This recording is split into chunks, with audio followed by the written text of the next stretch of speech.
बस. आणि जर 12 वाजून 30 मिनिटं झाले काय म्हणायचं? 12 वाजून जर 45 मिनिटं झाले काय म्हणायचं? पावणे पावणे आणि इथं जेव्हा खाली बस, जाईल तेव्हा फोटो काढतो पावणे तुमचा. पूर्ण 1 वाजले. बरोबर? तर असं या दोन्ही अंकामध्ये किती मिनिटाचं अंतर आहे? 5 मिनिटाचं. तर पूर्ण वर्तुळाचं पूर्ण घड्याळाचं माप किती येतं मग? 60 सेकंद.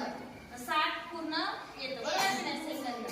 तर एक सेकंद पूर्ण 60 फेरी सेकंद काट्याने पूर्ण केली तर काय होतं मग? 1 मिनिट. आणि मिनिट काट्याने पूर्ण फेरी पूर्ण केलं तर काय होईल? 1 तास होईल. बरोबर? असं घड्याळामध्ये मापन केलं जातं. समजलं? ठीक आहे.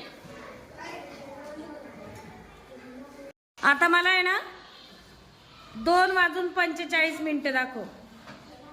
असा होतो त्या बाजूला का? हा तसं दाखव. 2 वाजून 45 मिनिटं. 2 वाजून 45. मागून फिरव. मागून आहे बघ फिरवायला.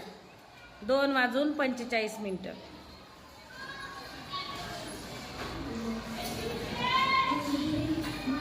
अजून फिरव जाईल. हा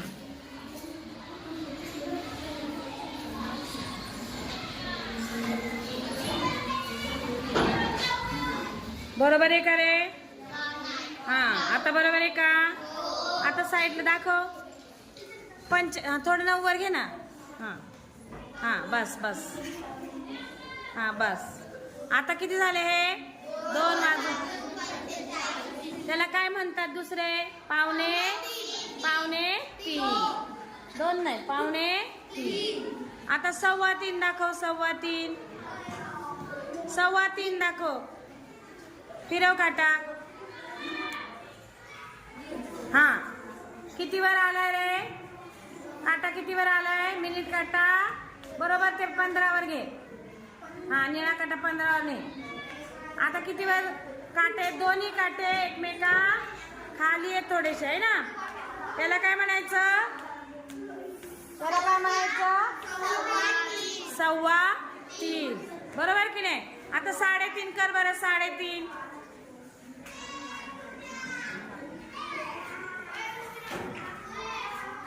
बरोबर आहे का? बरोबर आहे. आता 3:20 कर. 3:20. बरोबर आहे? याच्यात कोणता कोण होतोय बरं? 3 आणि 4 मध्ये 2 काटे तर कोणता कोण होतोय बरं? कोणता होतोय? लघु कोण. कोणता होतोय? आणि 6 वर काटा घे. खाली 6 वर. हा 6 वर. 6 वर रे. हा नाही 3 आणि 6 वर. हा तो तास काटा 3 वर. हा आता कोणता कोण होतोय मला सांगा याच्यामध्ये? काटकोन होतोय. कोणता? काटकोन म्हणजे राईट अँगल. बरोबर?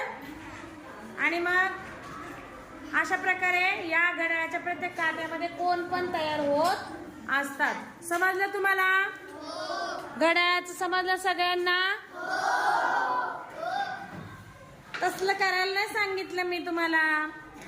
समजलं का?